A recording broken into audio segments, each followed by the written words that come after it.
Okay, karibu tena Akil's Movie Recaps. Tunasonga mbele na episode ya 7, picha ni Alchemy of Souls. Usisahau kulike, na kama wewe ni mgeni basi usisahau kusubscribe. Na episode ya 7 inaanzia nyuma kidogo. Tunapewa story ya muhimu sana. Msimuliaji anasema ufalme wa Daheho uliwahi kupitia ukame uliodumu kwa muda mrefu sana. Ukame huu ulikuwa ni wa hali ya juu kiasi kwamba ziwa lilikauka kabisa.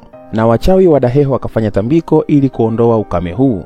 Na tambiko likiwa linaendelea, basi mvua ya barafu ilianza kunyesha, na barafu ilipoyeyuka maji yakawa yamerudi. Lakini kuna barafu moja ambayo haikuyeyuka, na barafu hii iligeuzwa kuwa moto, kisha kuwa jiwe, kisha kuwa maji, na mwisho ikarudi kuwa barafu. Lakini katika hii process kuna unga mweusi ulitoka, na unga huu uliitwa Soul Ejector, au kwa Kiswahili kitoaji cha nafsi, na ulitumika katika uchawi wa nafsi. Sasa nguvu ya unga huu ilikuwa ni kubwa sana. Ilikuwa inaweza kumfufua mtu aliyekufa kwa kuirudisha nafsi yake ndani ya mwili, na pia ilikuwa inaweza kuhamisha nafsi kutoka mwili mmoja kwenda mwili mwingine. Lakini mwisho nguvu hii ilileta machafuko makubwa. Ilikuwa ni vita kati ya wachawi wakigombaniana kumiliki barafu ile inayozalisha unga wa kutolea nafsi, na ikapelekea Daheho kuwa uwanja wa mauaji. Na mtu aliyemaliza vita hivi vya muda mrefu alikuwa ni Master Seo Gyeong, mwanzilishi wa Songrim, na mimi nilikuwa mwanafunzi wake. Haya, na huo ulikuwa ni utangulizi. Lazima tuielewe picha vyema kabisa, au vipi? Tunakuja kwa Crown Prince yakiwa ni masaa machache kabla ya pale tulipoishia katika episode iliyopita.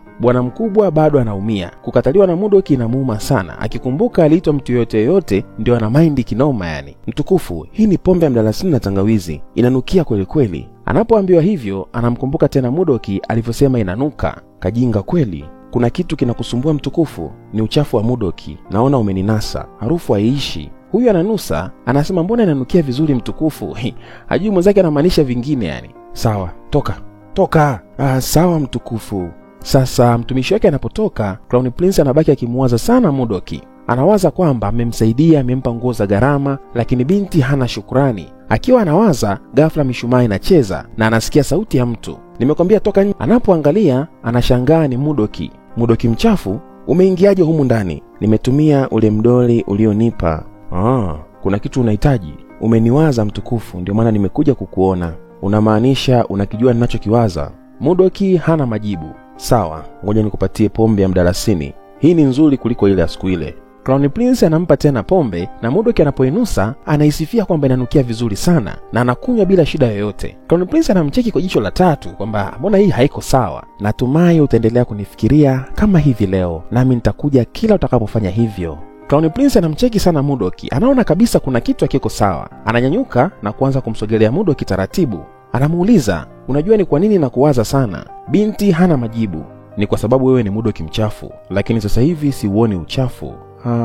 Mtukufu, wewe ni nani? Crown Prince ameshtuka bana. Huyu sio Mudoki mchafu, na hili pepo linasema umenishtukia. Linapotea na kioo kinavunjika. Sasa anabaki anajiuliza, kwa nini livae sura ya Mudoki? Ndani ya Jin Family, msako unaendelea kumtafuta Mudoki. Lakini wakati huo inakuja taarifa kwamba Crown Prince pia amekuja. Basi wanakutana, na Crown Prince anasema kuna mtu anamtafuta, lakini anauliza kulikoni, mbona walinzi wako bize sana? Kunani? Kuna mfanyakazi kaleta shida. Ndiyo tunamtafuta.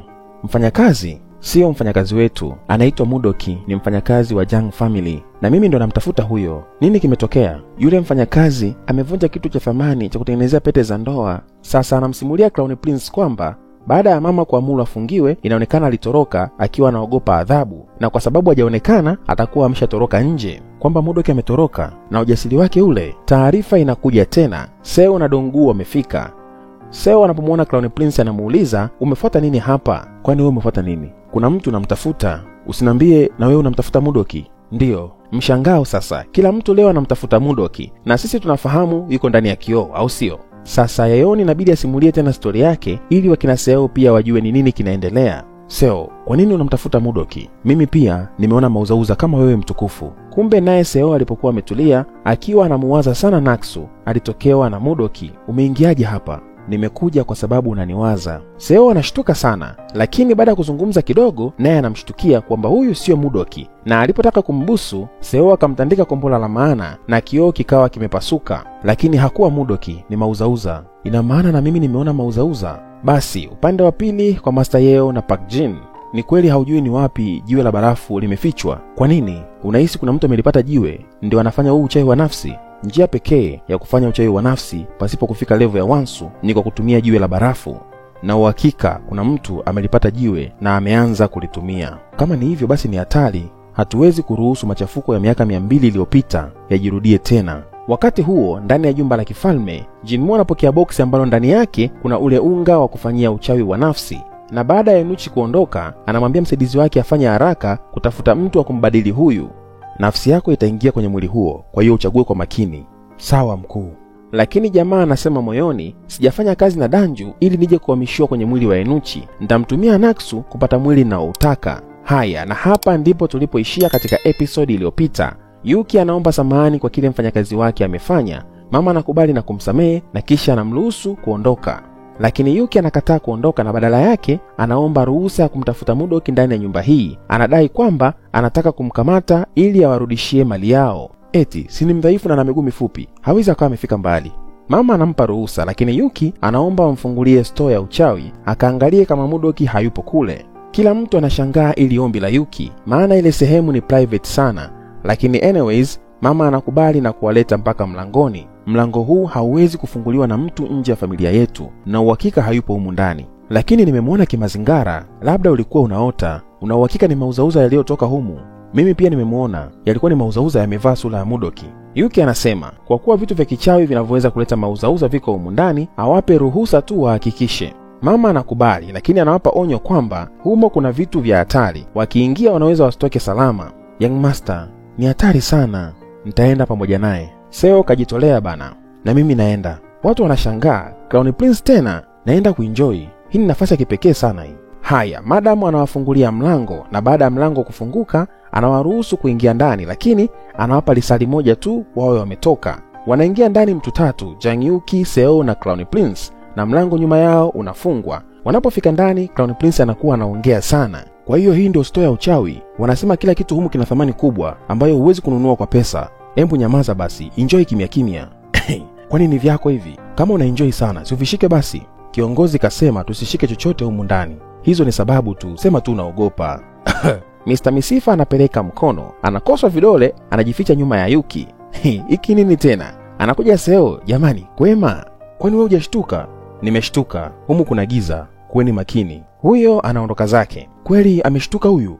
Ndiyo, Seo akishtuka huwa anasahau njia. We Seo, hatuendi huko, tunaenda huku. Yaani Seo akishtuka anasahau njia, anakuwa kama kapoteza network hivi. Basi msako unaendelea. Wakati huo Mudoki yuko ndani kabisa ya kioo, anajihoji, imekuwaje mpaka amekwama humu ndani? Anawaza kwamba au ni kwa sababu alimkasilisha sana Yeoni. Sasa anakumbuka ilivyokuwa. Yeoni anasema kwamba subiri, Yuki anakuja sio muda. My lady, sasa itakuwaje? Itakuwaje? Lazima upewe adhabu. Mimi sihofia adhabu. Wanasema ukivunja kitu cha upendo, hautakuja kupendwa tena. Yeoni anashtuka, sasa mimi nitafanyeje? Una maana gani? Embu acha kuongea uongo. Ukivunja kitu cha upendo, mtu unayempenda kamwe hawezi kukupenda tena. Mbona kila mtu anajua? Ina maana ni ukweli. Ndiyo, kwamba ulikuwa haujui my lady. Haiwezekani. Sasa nini kitanitokea? Mbona una wasiwasi wakati mimi ndo nimevunja? Yeoni hana majibu, kanasa kwenye mtego wa Mudoki. Ni wewe ndo umevunja eh? Ulinipa ni bebe ili unisingizie tu, si ndio? Wewe mimi nakuuza. Adhabu yako kuvunja kitu itakuwa ni kuuzwa. Mbali kabisa. Basi Yeoni anatoka kwa hasira na Mudoki anapoona kabaki peke yake, anatafuta upenyo na kuruka dirishani. Kisha anaanza kutafuta njia ya kutoka ndani ya hii nyumba. Huku ndani anaporudi Yeoni ndio anagundua Mudoki katoroka. Anakichukua kile kito cha upendo yeye mwenyewe, na huu ni ushahidi kwamba Mudoki hakuiba. Sasa Mudoki anafika mpaka kule store ya uchawi, akili yake inawaza kwamba apande ukuta atoroke. Lakini anapogusa ukuta, anashangaa majani yanatawanyika na mlango unafunguka. Mudoki anaingia ndani. Wakati huo Yeoni naye anafika. Sasa Yeoni anashangaa, amewezaje kufungua mlango wa store? Yeoni anasogea mpaka mlangoni na baada ya kujifikiria sana, anaamua kumfungia mlango kwa nje. Kwa hiyo na hivi ndivyo ilivyokuwa mpaka mwishoni tukaona Mudoki amemezwa na kioo. Sasa muda huu Yeoni anawaza au Mudoki amekufa. Anavyotikisika tikisika, Dongu anasikia mlio wa kile kito. Lady Yeoni, kila ukitikisika nasikia mlio. Nasikia kama ni vile vipande vya kito vinagongana. Ni kweli binti anavyo vile vipande na Dongu tayari ameshagundua. Hawa huku ndani sasa wamemtafuta Mudoki sana mpaka muda umekwisha. Sasa wanaamua kujikumbusha matukio ili kupata majibu. hii sehemu ni kubwa sana, hatuwezi kumpata peke yetu. Wewe si umekuja kuenjoy, unaweza ukaenda tu. Anamuuliza Seo, unahisi ni kwa nini alikutokea? Na Seo anasema, aliniambia amekuja kwa sababu nilikuwa namuwaza. Hata mimi aliniambia hivyo hivyo. Ina maana anakuja kama ukimuwaza, si ndio? Nahisi kwako hajaja kaja kwangu na kwa Seo, lakini sio kwa bosi wake. Kwanza wewe, kwa nini ulikuwa unamuwaza Mudoki? Hapo sasa, nahisi ilikuwa ni pombe tu. Alafu wewe ndio ulimnywesha pombe siku ile, si ndio? Ndio. Nilimpa pia na mdoli unaonukia harufu ya mdalasini. Mdoli aliotundika nje kufukuzia nzi. Nzi? Asante sana mtukufu, umenisaidia sana kufukuza nzi. Sasa namuuliza Seo, nini kingine ulikiona? Anasema kioo pia kilipasuka, hata changu pia. Ina maana ni kioo.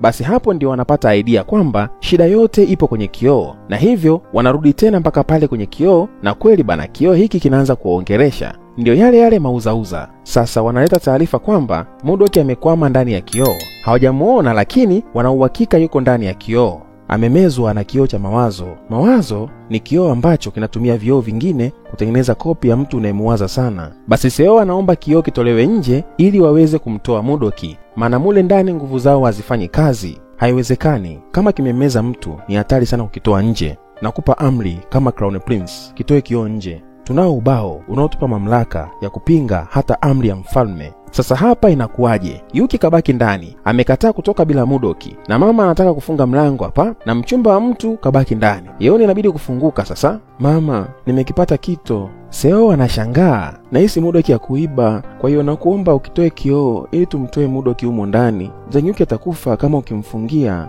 Nyamaza, muda tuliokubaliana umeisha. Nafunga mlango. Huku ndani kioo kinakula mingumi ya kutosha. Mtaalamu anajaribu akati tamaa. Unajisumbua tu, hauna nguvu za kunivunja. Nyamaza, wewe si kitu bali ni mauzauza tu. Kama ukinipa nguvu zako nitakufanya uwe bora zaidi, lakini unahitaji kuniona ili kutengeneza mauzauza, si ndio? Kama nikikufunika utapoteza nguvu zako zote. Janyuki anakifunika kioo, na huku ndani vioo vinaanza kupotea taratibu. Mudoki anashtuka hivi, kimebaki kioo kimoja tu. Alafu Yuki ndo anaanza kuita sasa, Mudoki, upo humo ndani? Mudoki anasikia, anainuka na kuanza kuita Janyuki. Yuki naye anamsikia. Huku nje, mama anamwambia Yeoni afunge mlango, maana muda wa lisali moja umekwisha. Lakini muda huo huo anaingia Park Jin akiwa pamoja na Madam Kim. Anapofika anaomba ruhusa aingie ndani ili aweze kumtoa Mudoki yeye mwenyewe. Siwezi kumwamini mchawi wa viwango vya juu kuingia humu ndani. Naomba uniamini, sintogusa chochote. Siwezi. Kuna mchawi kutoka Songrim niliwahi kumwamini, akavunja uaminifu wangu. Wakati huo huku ndani Yuki anazungumza na Mudoki. Mudoki, nimekuwa nikiwaza namna kukuzuia usiondoke upande wangu. Kama nikiwa Gwanju, nataka uwe msaidizi wangu. Yaani Gwanju awe na msaidizi ambaye ni mwizi wa nafsi. Umechanganyikiwa? Basi mtaalamu anaweka mkono kwenye kioo na anasema, Mudoki, nimekumisi sana. Binti naye anaweka mkono kwenye kioo na wanakumbuka kidogo mambo yaliyokwisha kupita. Zile momenti tokea wakutane mpaka zile walizosaidiana. Safari yao sio ndefu sana, lakini kumbukumbu baina yao tayari zina uzito wa kutosha. Na ghafla wakiwa wameshika kioo kinaanza kutikisika. Yuki anauliza kama Mudoki yuko sawa, lakini viungu vinasikika vinasema amerudi tena. Nani? Yule mdada kipofu. Oho, sasa itakuwaje? Kioo kinatia ufa na Mudoki anamwambia Yuki akae pembeni, kioo kisije kikamdhuru. Sasa ufa unaongezeka na kuna mwanga unaonekana kutokea. Mpaka huku nje mwanga unaonekana kwenye mlango. Wakiwa wanashangaa, mlango unafunguka na ndani anatoka Yuki akiwa na Mudoki mgongoni. Kila mtu anashangaa, hii imekuwaje? Wamewezaje kutoka? Wanamuuliza kama yupo sawa na Yuki anawajibu kwamba wote wawili wapo sawa. Basi baadaye wanamkalisha chini Yeoni ili wamhoji mambo yalivyokwenda. Binti anakubali kwamba ni kweli alikiangusha kile kito na ndiye aliyekivunja. Vipi kuhusu kioo? Mama, nilipoanguka hata sikukigusa. Lakini Yuki hana uwezo wa kukivunja kioo cha mawazo. Labda nilipoanguka nilikigusa kikalegea. Kwa hiyo wewe ndio ulimfungia Mudoki kule store? Ni kweli nilimfungia, lakini mlango alijifungulia mwenyewe. Mtu yoyote nje ya familia yetu hawezi kufungua ule mlango. Alafu unasema Mudoki alijifungulia mwenyewe? Labda inawezekana nilimfungulia bila kujua, lakini mimi nilimuona tu anaingia nikamfungia kwa hasira. Basi Yeoni hawezi kuaminika hapa kwa sababu tayari ameshasema uongo. Lakini sisi tuliona kabisa Mudoki anafungua mlango yeye mwenyewe, au sio bana? Sasa wote wanatoa ahadi kwamba hii itabaki kuwa siri ili kulinda heshima ya huyu mama. Lakini Mudoki tokea atoke ndani ya kioo, macho yake yameacha kuona. Kwa hiyo madam anampa kitambaa avae usoni. Na baada ya hapo wanatoka nje ili waweze kwenda nyumbani. Lakini wakiwa wanatembea ghafla anasikia, Mudoki, uko sawa? Dongu, unafanya nini hapa? Nilikuwa na wasiwasi. Naona umeumia macho. Young Master Seo, na wewe umekuja? Twende ukatibiwe hospitali ya Songlim. Jumba la kifalme ndio lipo karibu zaidi. Crown Prince, na wewe uko hapa? Vijana wote watatu wapo hapa. Nitakupeleka hospitali ya kifalme. Jamani, haina haja, ni mwanga kidogo tu, hajaumia. Najua haujafanya makusudi, lakini wamekuja kwa ajili yako. Kwa hiyo waombe samahani na uwashukuru pia. Samahani kwa usumbufu. Asanteni nyote. Muda huo anaingia Jang Yuki, anamshika mkono. Bosi mwanafunzi kafika bana. Young Master, twende nyumbani. Yuki anajibebea kama master kake, hao wengine waendelee kumuwaza tu. Basi kesho yake nyumbani kwa Yuki. Mudoki leo ndo anavua kitambaa. Vipi, unaona? Ndiyo, naona. Yuki anamcheki vizuri kama yupo sawa. Nini? Nimeambiwa kioo kinaleta mauzauza. Kwa hiyo nahakikisha kama kweli ni wewe Mudoki nilie kuokoa. Haukuniokoa wewe, nilijiokoa mimi mwenyewe. Nilipokuwa ndani ya kioo, nguvu zangu zilirudi kwa muda mfupi, na uhakika nilivunja kioo kwa nguvu zangu mwenyewe. Kumbe nikajua nimekuokoa mimi. Sio kweli. Kwanza ushukuru kioo hakijakumeza. Sasa kama unakumbuka, viungu vilikuwa vinaogopa kule store vikidai kwamba yule binti kipofu amerudi, na baadaye Mudoki akaacha kuona. Lakini pia mmiliki wa huu mwili alikuwa ni kipofu, yani Mudoki mwenyewe, achana na Naksu. Haya mambo ni ya muhimu kukumbuka, yatakuwa na faida mbeleni. Basi leo Yuki amekuja nyumbani kwa kina Yeoni ili kuzungumza na mama yake Yeoni, na topic kubwa ni kuhusu ndoa yake na Yeoni. Ameamua kumwambia mama ukweli. Najua unataka nifunge ndoa na Yeoni kwa sababu mimi ni mtoto wa kwanza wa Gwanju. Familia zetu zikiungana tutakuwa na nguvu zaidi. Ndiyo, unachokisema ni kweli, lakini nataka niwe muwazi kwako kabla ya ndoa. Mimi sio mtoto wa Jangang. Hayo ni maneno tu ya watu. Itakuwaje kama hayo maneno ni ya kweli? Fikiria kwa makini sana kabla haujakubali ni muoe binti yako. Haya, Yuki hapo amemaliza, lakini anapotoka anakutana na Jinmu, yani Danju. Anampa heshima yake. Naona bado umeivaa bangiri. Ndiyo. Alafu huyo anaondoka. Naona bado hana adabu. Lakini huyo msaidizi wa Danju anaonekana kumtamani kweli kweli Jang Yuki. Kwa nini mnapanga harusi bila kunishirikisha? Kwani wewe ni nani mpaka uingilie mambo ya familia yangu? Dada, mimi pia ni mwanafamilia. Wanafamilia ni wale watoto wa upande wa mama tu. Mama yangu alifanya makosa makubwa kukupa jina letu. Mtoto wa baba aliyezaa nje ya ndoa. Ulinifukuza baada tu ya kuwa kiongozi hapa, lakini bado unanichukia. Sikuchukii, ila sikupendi. Siipendi roho yako mbaya. Kiongozi hataki kufanya maamuzi kupitia hisia. Kumchagua Jang Yuki umefanya makosa. Vunja hiyo ndoa. Nini? Nitakupa mtu bora zaidi ya Yuki. Nitakupa Crown Prince. Unamaanisha Crown Prince aje kuishi na sisi hapa? Yeoni ni mtoto wako wa pili, lakini Buyen ndio mtoto wako wa kwanza atakayeongoza familia. Yeye ndo ataishi na mume wake hapa. Kwa hiyo hakuna haja ya Crown Prince kuja kuishi hapa na Yeoni. Unataka kufanya nini? Kwa nini unamwongelea Buyen? Najua mume wako bado anamtafuta Buyen, lakini mimi nataka niongeze nguvu. Nitafanya kila niwezalo kumtafuta binti yako. Nitamfanya Buyen kuwa kiongozi wa familia na Yeoni atakuwa malikia. Kwa hiyo naomba usikubali aolewe na Yuki. Ina maana huyu mama ana watoto wawili na wote ni wa kike. Wa kwanza anaitwa Buyen na wa pili anaitwa Yeon. Lakini Buyen alipotea na mume wa huyu mama amekuwa akimtafuta kwa miaka mingi sasa. Lakini Yeoni ndio yupo nyumbani. Haya, upande wa pili leo mtaani. Seo akiwa anatembea kuna ajali kidogo inatokea na ndege anatoroka. Hawa wafanyakazi wanawahi kumkamata maana ni ndege wa bosi wao. Lakini Seo anasikia tena sauti ile ya filimbi yake. Kumbuka aliacha filimbi porini Anawahi kwenda kuangalia, anamkuta ni Mudoki ndio anailiza. Hii filimbi ni ya kuitia ndege. Kwa hiyo yule ndege aliyetoroka anakuja kwa Mudoki. Sasa leo Seo ndio anapata picha kamili.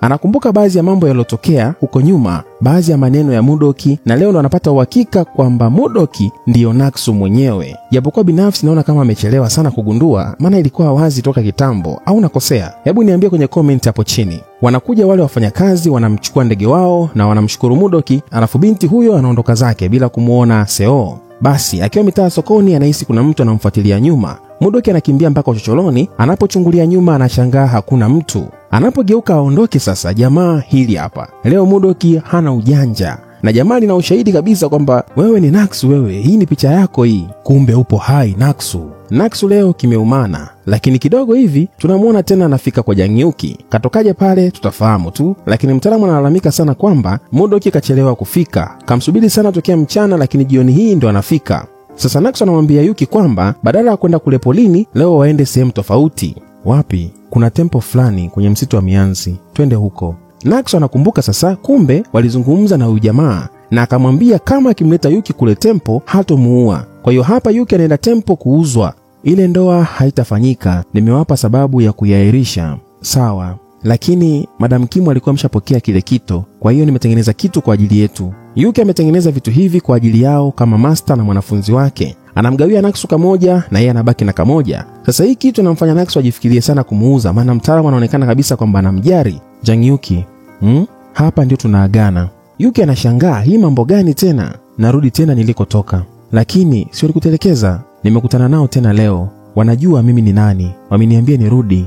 Lakini wale si ni watu hatari. Kama wangetaka kuniua, ningekuwa tayari nimeshakufa. Nikirudi kule, nitaweza kurudisha nguvu zangu. Yuki hii habari hajaipenda kabisa. Nilikuahidi nitakusaidia hapana. Tukikaa pamoja utakufa na mimi nitakamatwa. Naksu amegairi kumuuza, lakini anataka watengane kabisa. Wakati huo Park Jin amekuja kwa Jinmu na anamuuliza kuhusu kifo cha Cho Chang, msoma nyota aliyekufa miaka 20 iliyopita. Baba yake Naksu, Cho Chang, alikuwa ni mwizi wa nafsi. Tulipofika alikuwa tayari amechanganyikiwa na ameua familia yake yote. Familia 4 ziliingilia kati ili kuzuia mauaji yasiendelee. Sasa kumbe hii ndio sababu walimuua baba yake, na Naksu alikuwa amechanganyikiwa, na ndio maana yule mfanyakazi alimwambia Naksu, ukimwona baba yako usikubali akuguse bali ukimbie. Baba yake Naksu alikuwa ni mwizi wa nafsi.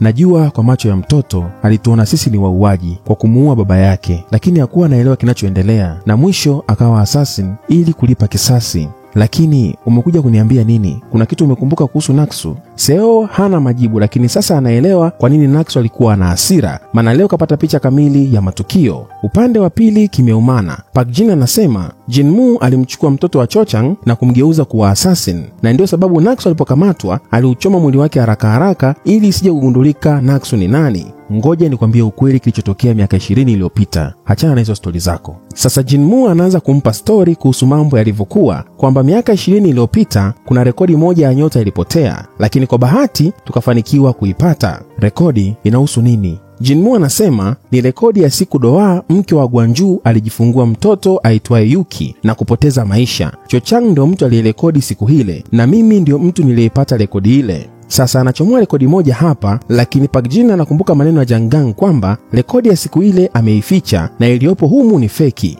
Ina maana unafahamu kilichotokea siku Yuki alipozaliwa. Unamaanisha ile nyota iliyoonekana angani. Kumbe Jinmu anajua kila kitu, na anasema unadhani ni nani aliyembadilisha Cho Chang kuwa mwizi wa nafsi ili kumuokoa Yuki? Usiulize maswali ambayo majibu yake unayaogopa. Hiyo ndio njia pekee ya kuilinda Songlim.